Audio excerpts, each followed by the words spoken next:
Buenas tardes o buenos días. We're back. I hope you're excited. Today we're talking about the alphabet. The alphabet in Spanish we call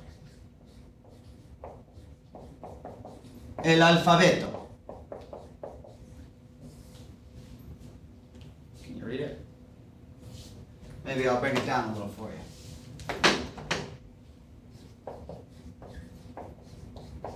El alfabeto. Ahí va. You should be able to look along in your book. This might be the easiest way to do it. Looking at the alphabet. The alphabet is really similar in Spanish and in English. But obviously all of the letters have different names, the way that we pronounce the letters. And then the way that we use the letters within words is slightly different as well. So I'm going to run through the alphabet. We will look at all the alphabet, all the letter names, and we'll also look at how they're pronounced. You can also, of course, follow along on the accompanying PowerPoint video. All right. Our first letter is the letter A. We say A. A. Pretty simple. The letter name is A, and the pronunciation of the letter is A. Okay, we'll always just say A, such as in the word, let's see, Alfonso. There's a name. Alfonso. A. We then have the letter B. B. The B, or B, is very similar in Spanish to English. It's just that B sound. We have the letter C. C can have two different sounds. If the C is followed by an E or an I, then it will have an S sound. So S, C, C. Otherwise, it's a K sound, Ka. Okay, so C-A, for instance, would be Ka. C-L, C-L-O would be Glo. The letter D. D. D is very similar to English with one small change. In English, when we say the D, D, you'll hear that there's a sound that's formed by the tongue coming right behind the teeth there. D, D. Whereas in Spanish, the D, the tongue goes up higher towards the top of the mouth. So sort of where the mouth and the teeth meet. The top of the mouth and the teeth meet. So D, D. We have another vowel. E. E. E will sound just like that in the words. So for instance, elefante. In Spanish, the vowels are very crisp and very clear. We don't have a lot of the dragging of vowels or changing of vowels from place to place. Basically, everywhere the vowels are going to sound the same. Okay, so far we have A, E. We then have F. F. Pretty much just like English, we say, for instance, fiesta. Fiesta. Let's see, where should I go next? I'll go over here. We then have the letter G. G. You'll hear all that phlegm. That's an important sound to get with the G. G is the name of the letter. When we pronounce it, the GE and the GI will make a really hard H sound. So like the C, it has two different sounds. It either has that ch, the che or chi sound. Otherwise, it basically sounds like a G often sounds in English. So you can imagine the word grande, meaning big, grande. The H. H essentially has no sound. So you can sort of cross it out of all of your pronunciation. You shouldn't be saying hermano, for instance. Okay? The H has no sound. The one time that the H has any use at all, really, is when it's paired with a C. So when we have a C-H together, This used to be considered a letter and is no longer considered a letter in the Spanish language, but it does have its own sound. The CH makes a ch sound. Another vowel, E, E. So the way you can hear it sounds just like it sounds, E. So for instance, idiota.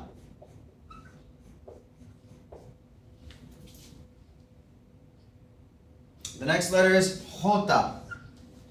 J always has that sound like the G or GI. Okay, J, J. It's just like the names Jose, Jorge. Next letter is the K. The K.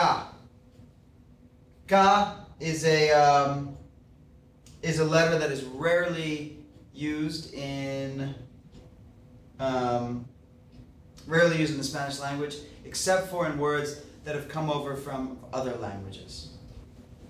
Okay, but it sounds like K. Moving along.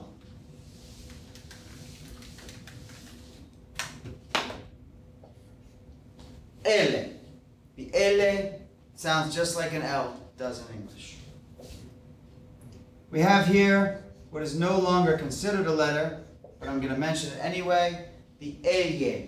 Okay, the L. The L, you'll see it in words like llama.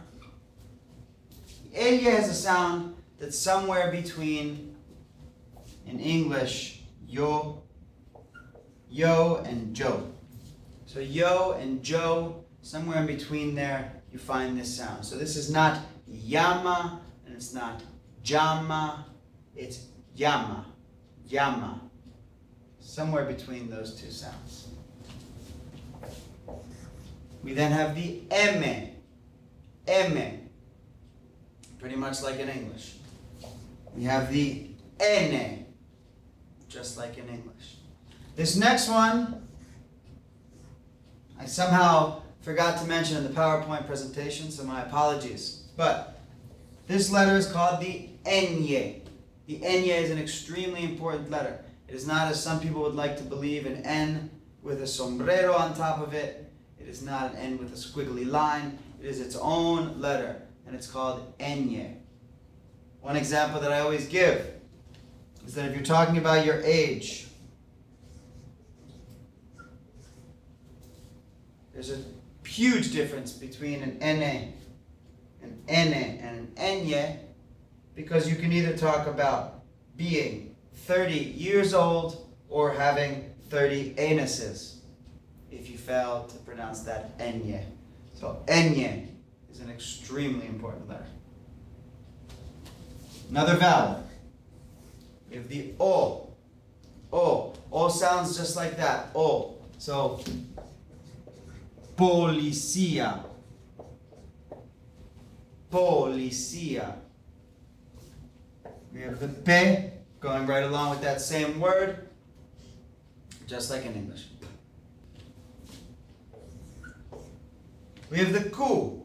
Just like in English, we're basically only going to see the Q when paired with certain other letters, namely U, and then an E, or U, and then an I.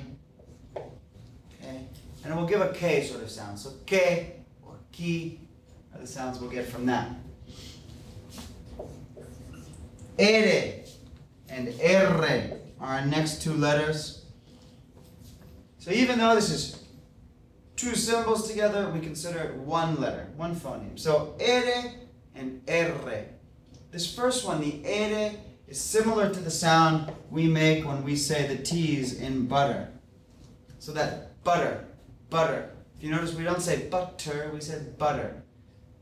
That same sound that we make with those T's there is the sound that we make here. So in a word like pero, which means but, as in I would like to go to the party, but I cannot. Pero, pero. The double R makes a ra type sound, such as in the word perro. Perro. Okay, there's a nice strong trill to it. That's what gives Spanish, one of the things that gives Spanish its nice sound, that ra type sound. The S, just like in English. S.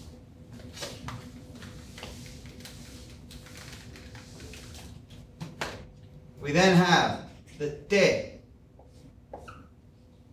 T. If you remember when I was talking about the D, I said that the D was like the English D, but that the tongue was higher up on the mouth. The same thing is with the T. So if you notice when you say T in English, a lot of air comes out. It makes that T type sound, T. In Spanish, it's T. T. So your tongue is higher up. You then have the U, another vowel. Notice that U, U, U. We never have the U sound in Spanish. It's always U. This letter has different names depending on what country you're in. Sometimes it's called the V, sometimes it's called the B, which is the exact same pronunciation as the name for the letter B. It's got the same pronunciation as the B. So I don't care what anybody tells you, V is equal to B in Spanish. Pronounced exactly the same. We have the W. W. The W in Spanish, like the K, is very rare. We're only going to see it on borrowed terms from other languages, and it's usually pronounced slightly awkwardly, in my opinion. So the name William becomes William, William. The X is called X. We say X. That can have different sounds. In some borrowed terms, like in the word taxi, oye, taxi. In taxi, it's got a KS type sound, as you can hear. But in most of the time in the Spanish language, it has more of the sound that the J makes, the Ch. So, like in our neighbors to the south, Mexico. And so it's not Mexico, it's Mexico. We have the Y, which means Greek I. Y can have two different sounds depending on where it falls in a word. When it's all on its own,